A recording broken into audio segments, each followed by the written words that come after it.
तो करना पड़ेगा। मैंने अभी तक मास्क नहीं लगाया है, मैंने अभी तक चालान नहीं भरा है। मुझसे कहा गया कि आपने मास्क नहीं लगाया, हम आपका चालान काटते हैं।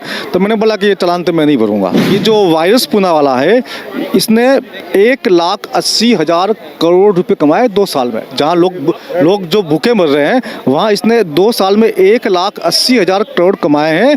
और ये दुनिया के 100 सबसे धनपति में शामिल हो गया है। कि मैं दुनिया की जनता को वार्निंग देता चाहता हूँ, पूरी दुनिया को मैं चेतावनी दे रहा हूँ, इस हु से दूर रहे, नहीं तो दोबारा ये हु ऐसा ही षड्यंत्र लेके आएगी और ये शामिल होगा। ये प्रोग्राम जो है ना, इसका एंड डेट घोषित कर रखा है। इसका एंड डेट 31 मार्च 2025 है और 2025 को स्पार्स पेंडेमिक से नया पेंडेमिक आएगा 25 से 28। ये नाटक 2028 तक चलता रहेगा। देश की सच्चाई सच छुपने नहीं देंगे। आदाब, देश की सच्चाई में आपका स्वागत है। जो सामने चेहरे हैं, आप पता है सोशल मीडिया पर देखते रहते हैं। तरुण कोठारी जी आज फिर जंतर मंतर पर हैं। मुद्दे भी लगभग वही हैं। सर, आप लगातार बोल रहे हैं इस पर, कोरोना को लेकर, वैक्सीन को लेकर, लॉकडाउन को लेकर, इससे संबंधित जितने भी मामले, उस पर आपने अपनी राय खुलकर रखी। कई बार आप डिटेन हुए, सब कुछ। क्या लग रहा है, सच्चाई है क्या? सच्चाई वही है जो हम 2 साल से लगातार बता रहे हैं लोगों को, और अब इस देश की जनता को भी लग रहा है। शुरुआत में लोगों को लग रहा था कि पता नहीं डॉक्टर साहब जो कह रहे हैं वो सही है नहीं है, परंतु अब स्थिति अलग हो चुकी है। अब लाखों करोड़ों की संख्या में लोग जागरूक हो चुके हैं। दिल्ली में अभी आप देखेंगे तो कम से कम 30 लाख लोगों ने सेकंड डोज नहीं ली है। सेकंड डोज लेने से एक प्रकार से मना कर दिया है। तो ये उपलब्धि है। उनको हो सकता है फर्स्ट डोज के टाइम पर हमारा मैसेज नहीं पहुंच पाया, या वो समझ नहीं पाया मैसेज पहुंचने के बावजूद। अब स्थिति ये है कि लोगों को मालूम चल चुका है, तो लोग सेकंड डोज नहीं ले रहे हैं। सरकार को अपनी वैक्सीन की खपत करने के लिए अब बूस्टर डोज की बात करनी पड़ रही है, चौथी बूस्टर, 5वीं बूस्टर की बात करनी पड़ेगी। अब लोगों के अंदर जागरूकता आ चुकी है कि ये एक षड्यंत्र है, ये एक गेम है। हमें मास्क की आवश्यकता नहीं है, हमें वैक्सीन की आवश्यकता नहीं है। लगातार आप इस बात को बोल रहे हैं और देश के कई कोने से और दुनिया के कई कोने से इस तरह के लोग सामने आ रहे हैं, लेकिन पूरी दुनिया की सरकार एक रास्ते पर चल रही। क्या खेल क्या है? ये हमको लगता है कि ये सरकारें हमारी है। वास्तविक रूप से तमाम देशों की सरकारों को कुछ लोग कंट्रोल करते हैं, कुछ नियंत्रण करते हैं। उन्हीं के पपेट्स होते हैं, उनको सरकारों में आने का मौका मिलता है। तो हमें लगता है कि हमारी सरकार है। चाहे वो कांग्रेस की सरकार होती तो कांग्रेसी को लगेगा हमारी सरकार है, भाजपा वालों को तो लगेगा हमारी सरकार है। तो आपस में खींचतान होती है, उनको लगता नहीं जो हमारी सरकार है वो ठीक कर रही है। तो अपने आप ही कुछ लोगों का सहमत मिल जाता है। मान लो अभी कांग्रेस की सरकार होती और लॉकडाउन वगैरह लगाती, तो जो कांग्रेस के लोग होते हैं वो बोलते हैं हाँ ठीक है, हमारी सरकार ठीक कर रही है। तो ऑटोमेटिकली कुछ लोगों का समर्थन मिल जाता है। तो ये जो षड्यंत्रकारी ताकतें हैं, ये क्या करते हैं कि देश के 5-10 लोगों को कब्जे में कर लेते हैं। अगर 5-10 लोग कब्जे में आ गए तो पूरा देश उनके कब्जे में आ जाता है। यही हर जगह ये काम करते हैं। और जिस देश में ये कब्जे में नहीं आते हैं, वहाँ पर आप देखेंगे कि वहाँ पर कोई बीमारी नहीं है।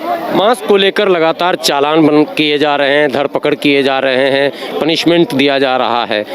आप देश के लोगों से अगर आह्वान भी करते हैं और लोग छोड़ भी देते हैं, तो आर्थिक दंड तो भुगतना पड़ रहा है। ऐसे में क्या करें? नहीं भुगतना पड़ेगा। मैंने अभी तक मास्क नहीं लगाया है, मैंने अभी तक चालान नहीं भरा है। मुझसे कहा गया कि आपने मास्क नहीं लगाया, हम आपका चालान काटते हैं।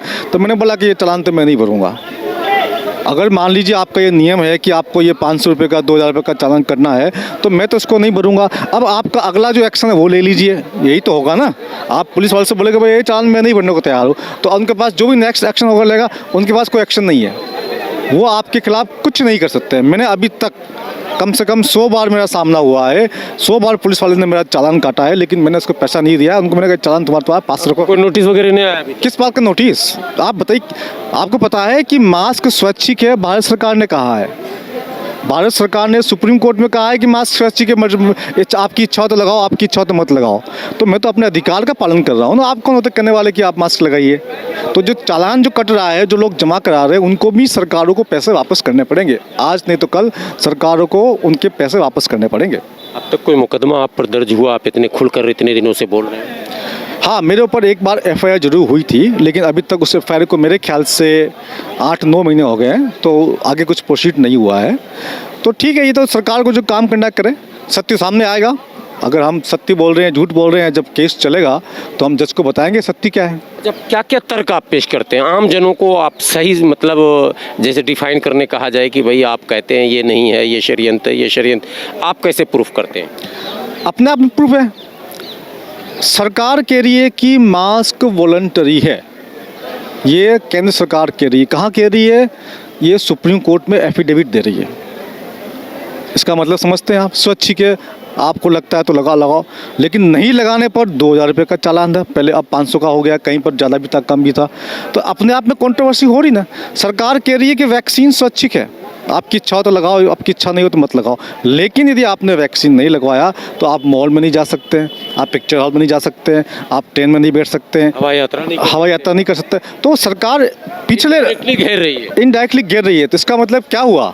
सरकार फार्मा कंपनी की, वैक्सीन कंपनी की एजेंट बनी हुई है और पूरा देश का पूरा संसाधन A to Z सारे डिपार्टमेंट का संसाधन कुछ कंपनियों को प्रमोट करने में लगा हुआ है।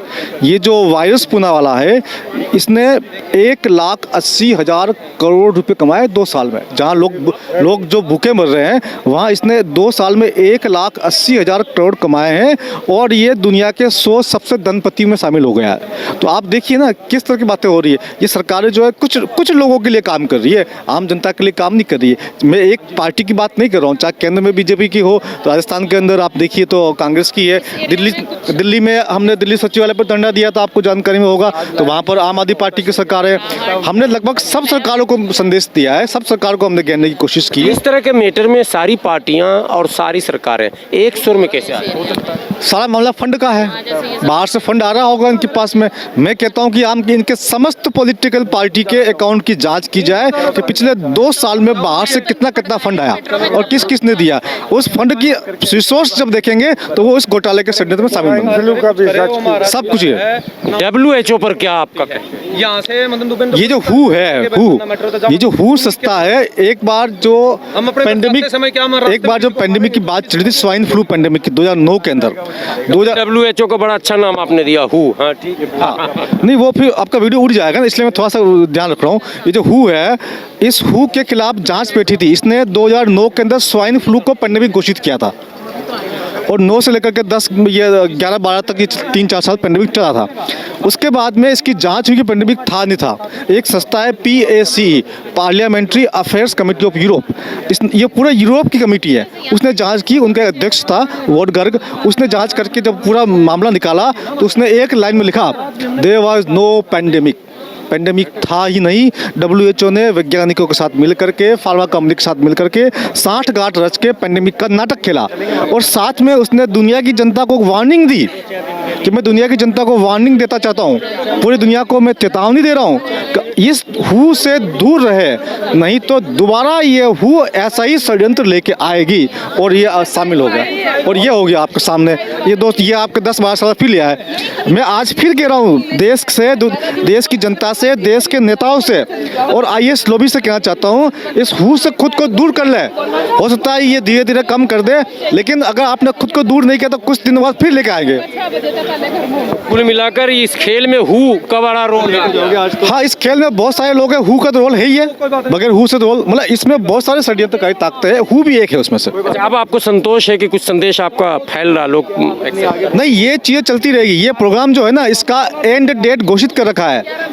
इसका एंड डेट 31 मार्च 2025 है और 2025 को स्पार्स पेंडेमिक से नया पेंडेमिक आएगा 25 से 28। ये नाटक 2028 तक चलता रहेगा। तो इसलिए देश की जनता को जागरूक करना जरूरी है। भैया जागो, विरोध करो, नहीं तो सब लूट जाओगे, सब बर्बाद हो जाओगे।